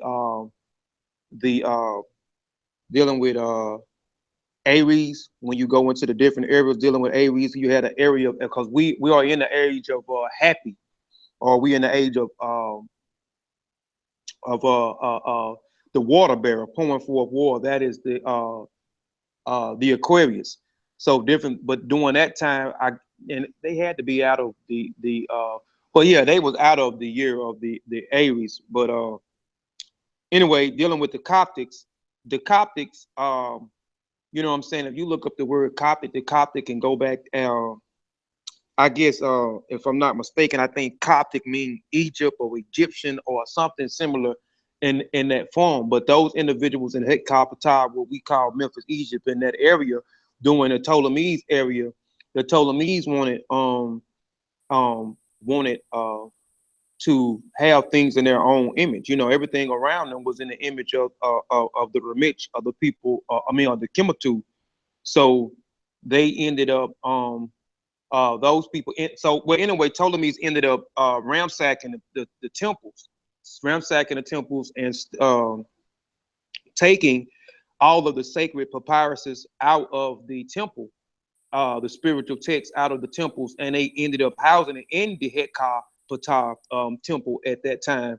Um, and and later on, they ended up making a statue. A statue at that time, you had Apis the bull that was in the Memphis area. Apis also resorts to Wusir, and that's also another thing when we talk about Wusir or we talk about Ra, we dealing with the Taurus because we dealing with the bull. So anyway, they ended up making this. They took Wusir, which you know, if you look in the Coptic and you look in the Coptic, the W can be transliterated into the O, so you get Osiris. So they took Apis the bull, which was a deity that also was in contrast or compared to Wusir also, and Ra too. So they took Apis the bull and Osiris and merged them and got Osorapis. So the people in Hetkapata, I call them the sellouts. So the sellouts in that area created a statue a statue that resembled them called the Osorapis. So you had Ptolemy's Philadelphus, which was Ptolemy Zotar's son. He built a temple later on called the Serapeum and took those sacred papyruses and texts out of the Hetkar Ptah temple and put them in the Serapeum. This Serapeum is where they created this bust called Osorapis. So Serapis had a temple of his own at that time because we know just dealing with different deities, where we dealing with Wusir, where we dealing with Ra, whether we dealing with Amun, whether we dealing with Set. These different individuals had capitals and temples dedicated to them, a Set, etc., etc. So Serapis had a statue, a temple called the Serapeum. Then Ptolemy's Philadelphus built a temple called the Temple of Dynastic on top of the Temple of Serapeum. Then he built another temple on top of that called the Temple of Mazion. This is where we get the word museum from. So he built the Temple of Mazion. So after them building the Temple of Mazion, they build an annex building on top of the Temple of Mazion called the Library of Alexander. So this is where they started to take all those sacred papyruses and texts and spiritual texts and house them into the Alexander a library that was in Alexander, Egypt at the time, which was a port at that time above, close to the Mediterranean Sea at that time. So the Coptics created, you know, this structure of what we call Christianity today with this bust statue called the Serapis statue. So so a lot of those ideals are drawn from the people that was in Hetkabata because of the systems that we already had. So the Greeks wanted something that resembled them. They wanted their own thing. So those people in that region created something. So that's why a lot of the things are similar that a lot of people don't talk about, that the people negate that those people in that area, you know what I'm saying, Africans in that area created something for these individuals. You know what I'm saying? They created the Coptic church, you know what I'm saying? And then you had later on, you had the Romans that come in 330. And when the Romans came in 330, this is when you get around Theodorus.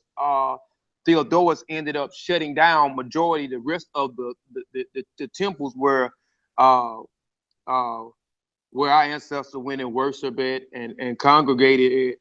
And actually, you can see during this Roman period that they thrust Christianity at the point. So Christianity became the forefront, and then the destruction of African civilizations took place, where they exiled everything that was dealing with African spiritual systems. They exiled it.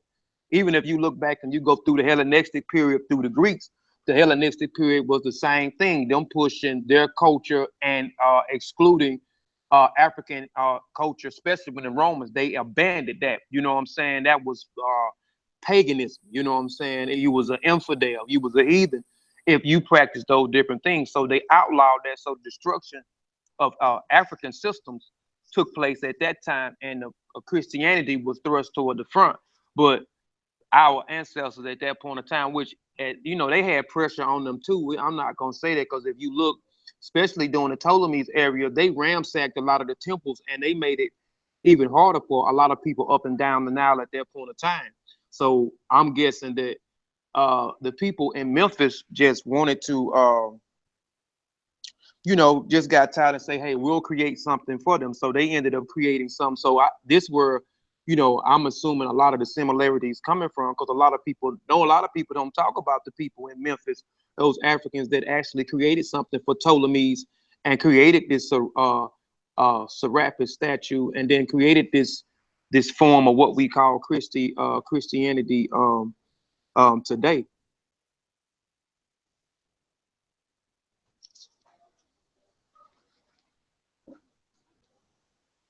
Am I still on? I might Yeah, have. yeah. We hear you, brother Kofi. Oh. Yes, and I'm definitely following that story because that's what I was following. That's interesting that you brought up. No, I'm gonna let other people talk because I've been talking the whole time. But it is interesting you brought up the fact that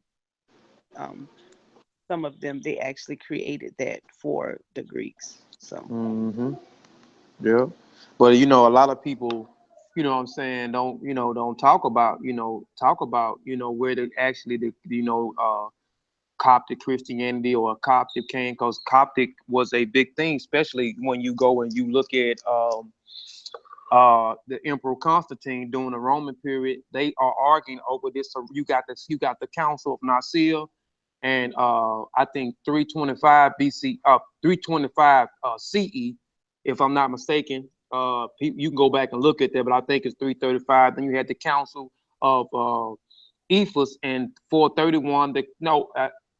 I can't remember. Is it the Council of Ephesus? I think it was 431. I think the Council of Chaldee was 481. Then you had the Council of Constantinople, I think was 531. Then you had another council, the Council of the Second Council of Constantinople, which is now Istanbul, Turkey. You had the Council of Tis. All these councils, all these different councils that they had, it was over the Serapis statue.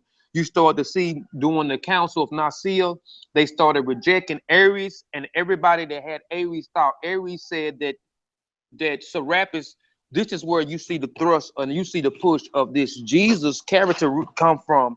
The Serapis is the foundation of the Jesus creation story. This whole formula of Jesus come from this Serapis. When you look at the Council of Constantinople, Aries, the Roman Catholic Church, Emperor Constantine is rejecting what they call Arianism. Everybody that was following Aries at that point in time, Aries was saying that he was saying that this Serapis statue does not have a divine and spiritual attribute. It's not a physical and spiritual thing. It is a artificial assimilated deity, meaning that it is a man-made deity. So it does not have two natures, because they was arguing over the nature.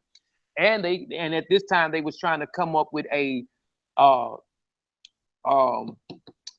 thing I can't think of the Constantine's I can't remember what it was, but at this time they had over those what we would call churches at that point of time. You had the donation of Constantine. Well, you had our ancestors were actually in the forefront of pushing this doctrine. They was over what later became the churches. So they was the one that was disseminating this information at this time. So then when you go to the Council of Chaldee and you go to the Council of Ephesus, now when you get to these councils, you got one of the councils saying that they changed the name from to Serapis, then from Serapis to Christos. We know Christos means Christ. So they dropped the Osiris and he became the Christos. He became the Christ. He became a title. Then when you get to the Council of Chaldean, I think it's the council. I might have a mixed up the Ephes and the Chaldean, because I'm trying to talk a little fast because I'm kind of pressed for time. But when you I think it's the Council of Chaldean. This is where they create this thing called Theotokos. Theotokos is the mother of God. This is where the Mary story begins to come into play at this time. This is where it all formulated during the Council of Ephes, the Theotokos, the mother of God. They had to create a mother because they were still arguing over the nature. Is it a divine? Does he have a divine nature? Does he have a physical or a human nature? And the Roman Catholic, the Romans was saying that he had two natures. They was talking about this statue. And again, you had Aries, and then you had another guy named I can't think of what his name is at this time. And he was saying that he was rejecting the same thing of what doing these council. It is an artificially assimilated deity. It is a man-made deity. It does not have two natures. It only has one nature. So now they had to create the Theotokos, the mother of God, in order to solidify that this Serapis statue, or what they call the Christ or the Christos, they had to make it a mother in order for it to have two natures, a divine nature and a human nature during the Council of Chaldean. You see, then you go to the Council of Constantine, all these other different things. But when you get to the Council of Constantine with Theodorus and the Council of Constantine, the Council of Constantine and the Council of Constantine too, this is where you see a surgeon of the Hagia Sophia, which was the first Roman Catholic church that a lot of people don't talk about, that was built in 532 BCE during Theodorus and his wife. At this point of time, they created this structure and they took back the donation of Constantine, where they took back over the church, or what later will become the church. Our ancestors stopped teaching this information and teaching them. They began to have the full rights over this thing at this point of time. So if you look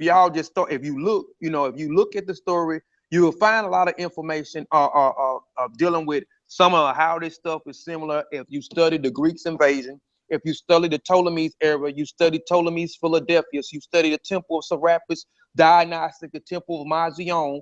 If you study the Romans coming in at this time, thrusting Christianity toward the forefront, the council, those different councils, the Council of Nicaea, the Council of Ephes, the Council of Chaldean, the Council of Constantine, Council of Constantine II, the Council of Titus, the Council of Lyons, all these different councils. You will see, even when you get to the Council of Lyons, you will see nobody talks about the monocytes and the diocytes Christians. Those monocytes and diocytes Christians was created during the same time of what we call the Coptic area. And the monocytes and the diocytes was arguing over the same thing, over the nature. And when you look at the monocytes and the monocytes became Mohammedanism during another council. They broke off in 1241 and created their own religion. They took from being Christianity and they started following an individual named Ibn Arabi. This is where the Prophet Muhammad, this is where the story of Prophet Muhammad come from an individual named Ibn Arabi. And these people, the monocytes, was Christians, and they branched off in 1241 and they created something called Mohammedanism behind this individual. We know Muhammad means one who is worthy of praise. So I mean, if you just look at those type of, look at those different, study those type of things, then you will kind of understand, what I'm saying, and you can kind of follow the story and see how a lot of this stuff come into place. But a lot of people don't talk about this. The monocytes, the diocytes. Who was the monocytes? Who was the diocytes Christian? Who created this thing, or the Coptic, where the Coptic church come from? Where did they house the sacred papyrus texts and stuff from? And then we know later on that it was housed in the Alexander Library. Then they tell you they burnt the whole library down when the Romans came and ransacked it and took it over from the Greek in 30 BCE. They took it, not 30 BCE, 30, I think it's 30 CE. I can't remember, but 30 something. came in and ransacked it and so-called burnt the library down. But we know that the Roman Catholic Church now has make sure. Hold on, y'all. All right, all right. Make sure. I mean, we know that the Roman Catholic Church has all those sacred papyruses and texts. They have a wall full of those things. We know those people didn't burn all that stuff down, burn all that stuff up during that time. Excuse me. But I didn't mean to come hog to show up, man.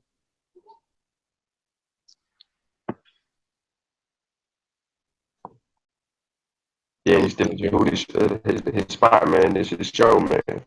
Go ahead, Huh? stand up. Hotel. Trying to see how my mic is tonight.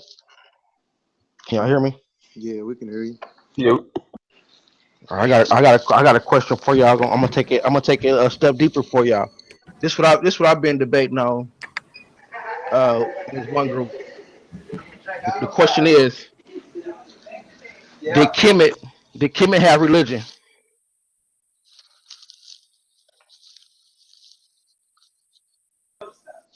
Man, I sure Did wish I had enough time. I'll go into that because see, you will have to break down did and Kemet have religion? what can you hear me? Yeah, I can hear you. Yeah, I ain't got time, but I mean when you know with my stance on that, the Kemet have religion. See, you will have to go into what religion is when we talk about it, because we can go into it's the root word or religio or religia, and we know it means to tie, we know it means to bind, you know what I'm saying? It means to control. But when you go into the word bind, you know what I'm saying, you're talking about binding back to something. So you know, in my perspective on that, when you're talking about binding, you can be, you know, binding back to the source. You see, so it just all depends on what your definition, what your definition of or what religion is when we go into the etymology of the word or the root of the word, because we know that it's a baby word, but when you go into the, you know, go into linguistic and the root of the word, I mean, you would have to define the word for me to answer. But I ain't got It's time. I yeah, got to go back. it's the same. It's the same thing with as far as God. You know what I'm saying? So be on the lookout for that. That's what's coming around the corner. The Kemet have religion, and then that's gonna get into how do you define religion? How do you define God? We know they venerate it. They offer offerings. You know, so that's what's the big. That's about to be around the corner. Just keep y'all ear out for that. That's gonna be the hot new Yeah, thing. yeah. One of my questions was going to be the relation of, burning of incense and how did that relate? Um, when we speak in terms of, because in the Bible it talk about burning incense. That was one of the things they did when they the tabernacle into the inner court. They lit up incense, and how did that relate, or if it did relate to African spirituality? It's an article called "Incense, Food of the Gods," and it has the Metronectar in it. One of the guys sent it to me. I haven't looked at it yet, but he asked the same thing. But we know that incense is like either food for the gods, something like that. Hey, but I just want to say I'm finna get out of here, man. I appreciate the late small bill and y'all allow me to run off at the mile for a little bit, man. Y'all have a good night, man. Shimim Hotel. Sherman Shimon Hotel. Something like that. Saint Antoine, if I had to answer that same question, I'm standing with Kofi on that, based on what do you mean by the definition of your definition of what religion is, and then secondly, um, you know, are we considering ancestral worship of religion now? You see what I'm saying? When we're dealing with these things now, we all know that Africa is rooted in folklore and very big on folklore and mythological stories to get to a bigger point or to get something across to the masses that mean more than what the story is actually saying. But you just it's a teaching moment. You know, it's like a Jack and a Jill story or something story. You know how they were great storytellers at that particular time. So I don't know, man. It's gotta be defined on your perception, and then it has to go from there. But then they're gonna like you mentioned, they're gonna say, well, what about God? They're gonna go back to the nature root, and they're gonna want to know, ask questions about that, uh, being precise. So I don't know, man. It just depends on how it's But worded. right, but see, with that, we go back to understanding that we know the fact that when we start to break down the word God, it does go back to like as far as ancestors, as far as family beings. And so Right. when I try to my perspective on it, when I try to bring it, is as far as natural rules, they venerate the natural rules with the offering, but that was also where they would see their ancestors or people who were the Nisabites or what have you. But in the same sense, we know, like in SARS, he got a couple of videos on it as far as breaking down the word God and its origin. And so we also know that the natural rules represent aspects of nature. And so it's paying respect to nature when they did the venerations as well. So yeah, you have to define those terms off top. Religion, guys, a few terms you have to get clarified before you can even have a discussion. But yeah, not to be long winded as well, but it is some information out there on the incense. So I don't want to speak too much on it until I have read over. But that's definitely a good question and a good topic to address.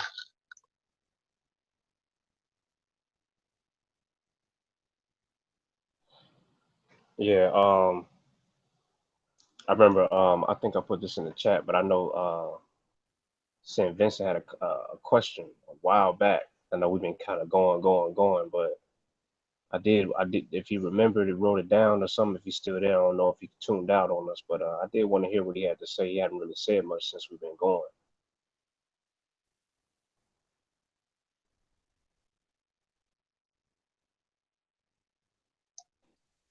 Well, if he gets it and he comes back, then we can get it.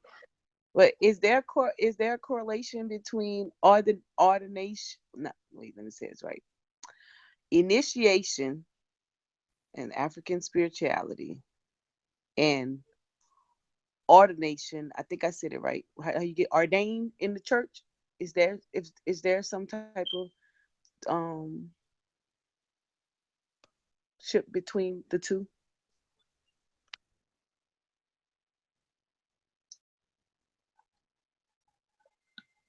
I mean, I believe there definitely is, as far as like the clergyman and all that, that far as that title and getting all those type of things.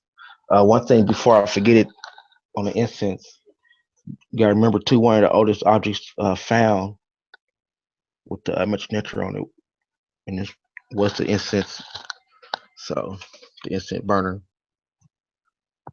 But as far as with the relationship, as far as the initiation, yeah, all that, and African spirituality, and yeah, all that stuff is definitely connected.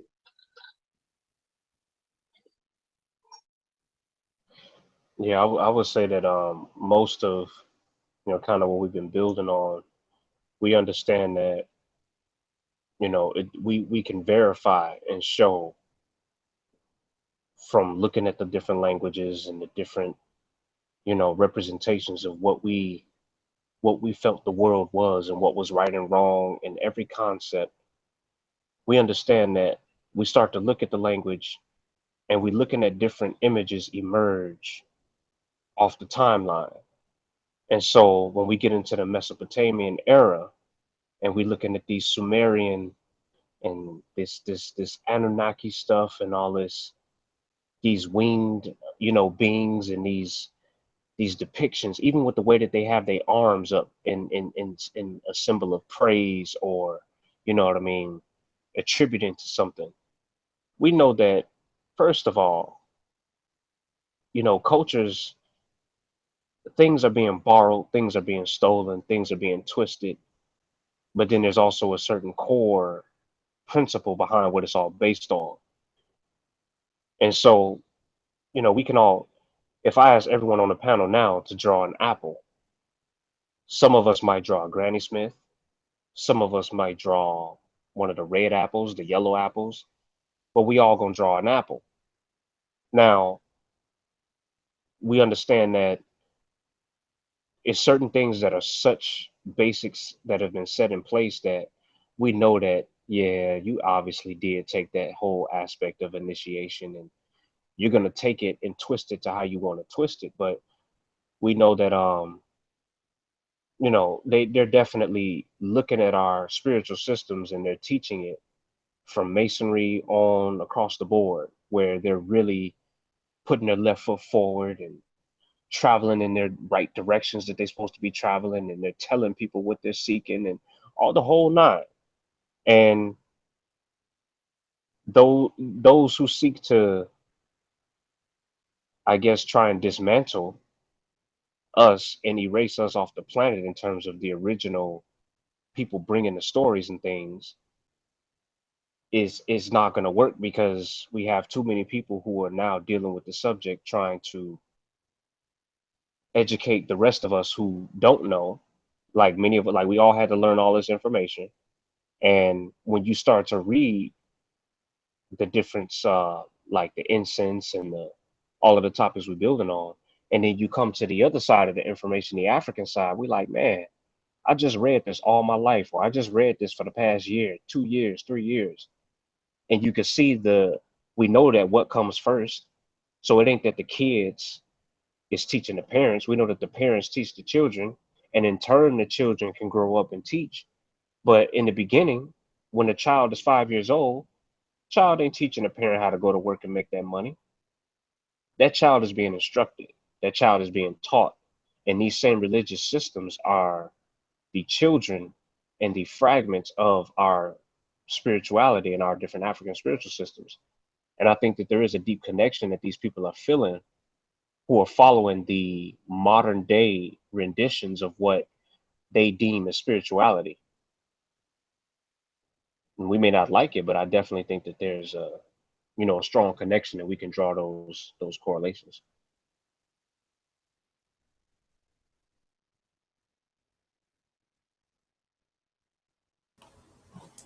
You said that you were going to talk to them again or present or something. What did you want to elaborate on or to revisit? Is it going to be anything new or just as discussing Kemet again? What was it? What kind of a presentation were you coming back to do with this group? I definitely, Sinette, Monica definitely mentioned the importance of how women are treated in the Bible, and just in my opinion, how women are treated in the world today. I mean, is such a I observe this every day in the job. Like, you just, the amount of disrespect that that goes on, and I find that to be very problematic, and that's very rampant amongst a lot of people in their ideologies and how they operate. So I definitely want to focus on that in terms of how women are treated in the Bible, how people are, there's the various scriptures where a woman is not to learn anything of the scriptures, learn a man anything of the scriptures. She's not to teach. And when she has a child, a male child, she's to not come into the house for a certain amount of time. She's considered unclean. And if she has a daughter, she's considered unclean for a different amount of days. And being on her when she's menstruating and cleansing herself monthly, she is not to lay in the same bed with the male, and all these other stipulations and things that I find problematic, because during those times I find it, as a man, I need to be exceptionally catering to my queen when she's cramping and she's having problems, and we need to go to the store and make sure that we have the things she needs. High five to that. You know what I mean? Like, I it's agree. that's yeah, like we don't understand, because I would never know what that feels like as a man. I would never understand to have there's a chemical situation going on deeply beneath the surface that we would never. You can sit there and tell me all day long you're in pain, you're cramping, but like I know what it feels like to have a food cramp, a water cramp if I eat too much and move around too quickly. But that don't even compare to the emotional distress that's going on where you're hot, you're cold. It's almost like a flu symptom type thing, and you sitting there and looking at each other, and I had a nerve to get an attitude because you asked for some chocolate, and if you craving some chocolate at that moment, then I need to get up and get you some chocolate. That's just how I feel about it. So I definitely want to focus on that when I go back if I have the opportunity to speak with them.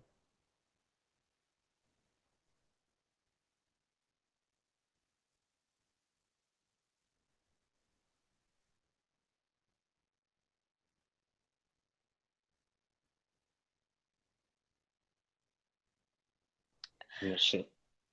Yeah, I think that's gonna be great because you know, we have a lot of situations here in our diaspora where for whatever situation, the mother is probably the first, probably the only leadership point of contact to a child.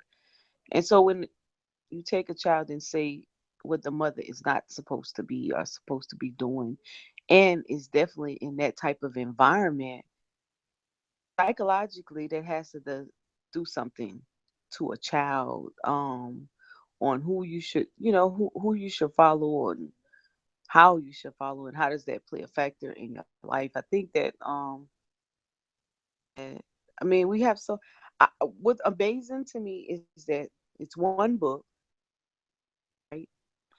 But there's a million different interpretations, if not more.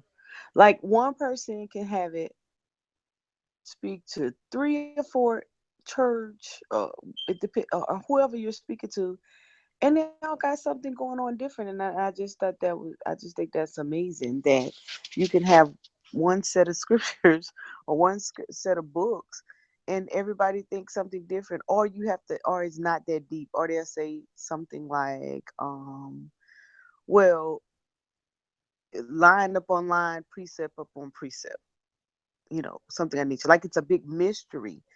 Um, I think it's very practical. It's easy to start to understand African spirituality. Um, especially when you talk in terms of culture. Like you can see culture, you can see ancient African history I always like to look, in America we have these different observance and we put them, they well, being in the military, you had to, we had almost every month they was observing a different ethnicity group, right? But you can see the similarity of all of these different groups that goes that dates back to ancient Africa, so to speak, and particularly from a biblical perspective. Like right now, we know, or you probably heard, most of the um I don't know which all little components, but I know the Catholic perspective is observing what they call Lent, or maybe the Hebrews, I forgot what they call it, but anyways, where they actually uh partake of a particular diet, right? Whether they call it the Daniel fast or whether they call it, um I don't know, I don't really know the ins and outs of why they eliminate food for only this period of time. I think it has, but anyways, and I think I take that and I think it in terms of the actual diet or the way of life of living that they live. It's like, why can't we just do this all the time? Did you get a chance to speak anything in reference to your to our eating habits?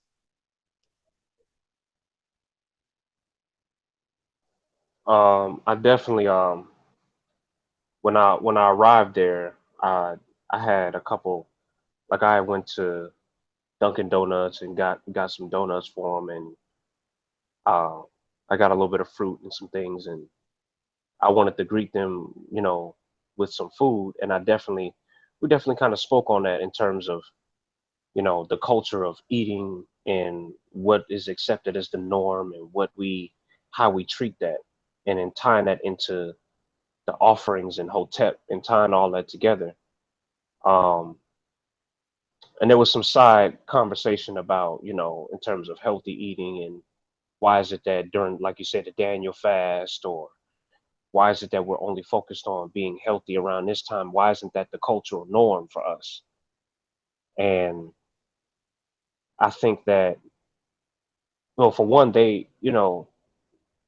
uh, many of them really don't, they never really thought of it like that. Like it was a good learning experience because they're not really thinking about things within their own culture that they say they're practicing. They're like, hey, you're right. Like, that's not something that we should just be observing only during the Daniel fast. If you should strive more to just really kind of, or during Lent, you want to go ahead and try to, for the most part, strive to be as healthy as you possibly can. You know, um, and yeah, it is getting pretty late.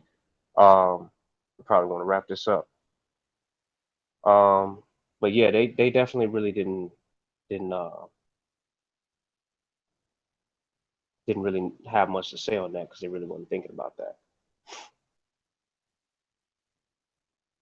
But it's what, 11:30, 12:30 for some people. Um, let's see. How do we end? I don't have the control to end the live feed, but because it's not on my. I think Sean does that. Yeah, I'll end it. You can just you can go ahead, man, and send us out, and we'll continue offline.